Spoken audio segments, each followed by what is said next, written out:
चलिए साथियों, आज हम लोग रीजनिंग के कुछ ऐसे प्रश्न को लेकर के आपके सामने आए हैं जो आगामी कई तरह के एग्जाम जैसे कि आपके railway exam, railway group B, SSC GD constable exam, UP police constable exam, RPF constable exam में काफी महत्वपूर्ण होने वाले हैं। तो वीडियो को आप तक जरूर देखिएगा और अच्छे लगे वीडियो तो एक लाइक कर देंगे। जो लोग पहली बार चैनल पे आए चैनल को सब्सक्राइब जरूर करिएगा, फॉलो जरूर कीजिएगा। तो देखिए प्रश्न क्या कहता है। प्रश्न कहता है किसी कोड में वॉच को अगर 5D 2D 8 लिखा जाता है तो उसी कोड में हियर को कैसे लिखेंगे।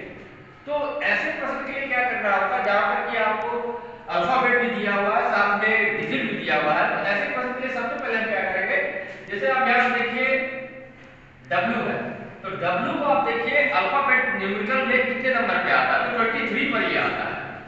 आपको ये याद रखना होगा कि कौन सा अल्फाबेट किस नंबर पे आता है। अगर इससे संबंधित आपको याद नहीं है तो इसको याद करने की एक शॉर्ट ट्रिक मैंने अपने चैनल पर डाल रखी है, आप उस वीडियो को भी जाकर के देख सकते हैं। तो W जो है आपका 23 पर आता है। अब 23 पे आता है, लेकिन यहाँ तो 23 है लेकिन यहाँ पर तो 5 दिया हुआ है। तो इसके लिए हम क्या करेंगे, इसके लिए हम क्या करेंगे, इस दोनों को आपस में ऐड कर देंगे। तो जोड़ेंगे तो क्या आ जाएगा, 5 आ जाएगा, करेक्ट है। उसके बाद A है, लेकिन यहाँ पर A तो एक नंबर पे आता है, लेकिन यहाँ तो B लिखा हुआ है। तो यहाँ पर आपको इसका लॉजिक को समझना पड़ेगा। लॉजिक क्या कहता है कि यहाँ पर पहला तो डिजिट को लिया और उसको आपस में जोड़ दिया गया। दूसरा A है तो A के बाद B, मतलब A के नेक्स्ट संख्या को लिया। ये लॉजिक यहाँ पर लगा हुआ है। तो A के बाद यहाँ पर B आ जाता है।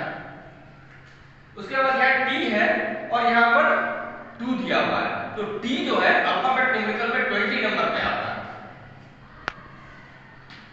और फिर क्या करेंगे, इस दोनों को आपस में जोड़ेंगे तो यहाँ 2 आ गया। उसके बाद देखिए C है और यहाँ D लिखा हुआ है, मतलब एक में अल्फाबेट न्यूमेरिकल लिया जा रहा है, दूसरे में एक छोड़ के अल्फाबेट को लिख दिया जा रहा है। तो C के बाद यहाँ D दिया हुआ है, देखिए यहाँ पर दिया हुआ है, सॉरी देखिए यहाँ पर दिया हुआ है। तो अब यहाँ पर हम इसको D को उतार देंगे और उसके बाद फिर H है। तो H जो है हमारा 8 नंबर पे आता है, तो वहां पर 8 हम लिख देंगे, यहाँ पर 8 आ गया। तो ये आपको इसका लॉजिक पता चल गया। सेम लॉजिक हम यहाँ पर लगाएंगे, ठीक है। सेम लॉजिक को हम यहाँ पर लगाते हैं हियर। तो हियर H जो है ये हमारा 8 नंबर पे आता है। अब E है, तो E क्या होगा कि E के बाद यहाँ पर जैसे एक डिजिट छोड़ करके अगला लिया गया था, तो यहाँ पर E के बाद क्या आ जाएगा, तो F आ जाएगा। फिर A जो है अल्फाबेट न्यूमेरिकल में 1 नंबर पर आता है, तो 1 नंबर पे आ गया।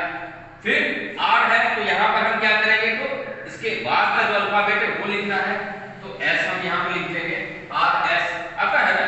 अब ये हमारा कोड निकल गया इसी भाषा में। तो देखते हैं यहाँ ऑप्शन पे कौन सा दिया हुआ है। तो ऑप्शन नंबर बी में देखिए सेम कोड आपको दिया गया है। इसका मतलब ऑप्शन नंबर बी जो है इसका करेक्ट आंसर हो जाएगा। चलिए एक और क्वेश्चन देखते हैं आपके। तो चलिए ये जो प्रश्न है इसमें देखिए प्रश्न क्या कहता है, विषम शब्द का चयन करें और आपका ऑप्शन दिया गया है ए में जनवरी, बी में मई, सी में मार्च, डी में अगस्त। तो ऐसा जब प्रश्न आता है तो हम क्या करते हैं, जनरली हम क्या देखते हैं कि जो मंथ है उसमें कितना महीना आता है। तो जैसे देखिए जनवरी में आपका 31 डेज होता है, मई में भी आपका 31 डेज होता है, मार्च में भी आपका 31 डेज होता है और अगस्त में भी आपका 31 डेज होता है। लेकिन ऐसे करने से तो आपको आंसर मिल नहीं रहा है। तो क्या करेंगे हम, तो इसके लिए एक और अलग ट्रिक का हम अप्लाई करेंगे। तो देखिए जैसे जनवरी है, तो जनवरी है, जनवरी के बाद क्या आता है, फरवरी, लेकिन यहाँ पर फरवरी कहीं पर दिया हुआ नहीं है। फिर है यहाँ पर मार्च, अप्रैल, मई, जून और जुलाई। तो देखिए जनवरी है, जनवरी में कितना दिन होता है, तो 31 डेज होता है। फरवरी में कितना दिन होता है, तो 28 या 29 ऐसा होता है। फिर मार्च में आपका 31 डेज होता है। अप्रैल में फिर क्या होता है, तो अप्रैल में आपका 30 डेज होता है। मई में आपका 31 डेज होता है। फिर जून में आपका कितना होता है, तो 31 डेज होता है, नहीं सॉरी 30 डेज होता है। और जुलाई में आपका 31 डेज होता है। और फिर अगस्त है, तो और अगस्त में आपका 31 डेज होता है, ठीक है।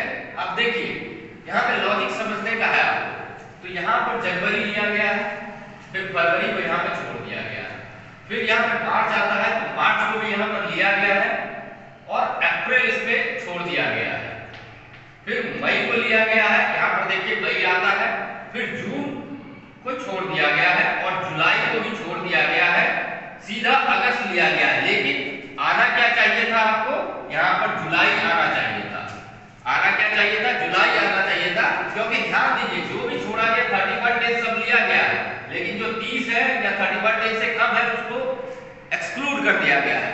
तो यहाँ पर जो ऑप्शन में होना क्या चाहिए था, तो ऑप्शन नंबर डी ये इसका करेक्ट आंसर होगा, क्योंकि यहाँ पर आपका अगस्त के जगह पर जुलाई आना चाहिए था। तो आशा है कि आपको वीडियो पसंद आ रही होगी, और वीडियो पसंद आ रही है तो लाइक जरूर कीजिएगा। दोस्तों एक और डंबर टेक्नोलॉजी का प्रश्न आपके सामने लेकर के आए हैं, और ये जो प्रश्न है एसएससी जीडी 2012 में पूछा जा चुका है। देखिए इसमें आपको लॉजिक समझना होगा कि 11 के बाद 9 किस प्रकार आया, 15 किस प्रकार आया, 41 किस प्रकार आया, और जिस प्रकार ये नंबर आए हैं उसी प्रकार प्रश्नवाचक की जगह पर क्या आएगा। तो देखिए ऐसे प्रश्न को करने के लिए क्या करते हैं हम, 11 into 1 माइनस 2 करते हैं, तो 11 माइनस 2 9 जो कि आपका यहाँ पर दिया हुआ है।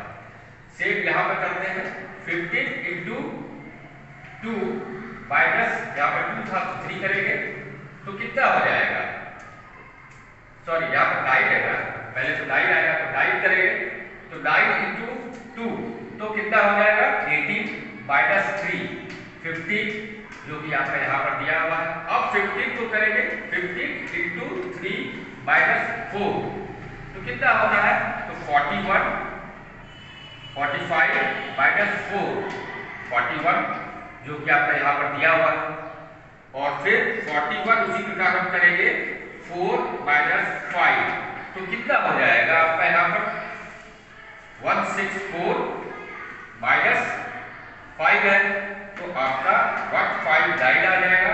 और ऑप्शन में देखिए ये ऑप्शन नंबर डी में दिया हुआ है, इसका मतलब ऑप्शन नंबर डी इसका करेक्ट आंसर हो जाएगा। आशा है दोस्तों आज के सारे प्रश्न आपको ठीक से समझ में आ गए होंगे, तो जाते जाते एक लाइक जरूर कर दें वीडियो को, और जो लोग पहली बार आए हैं चैनल पे वो चैनल को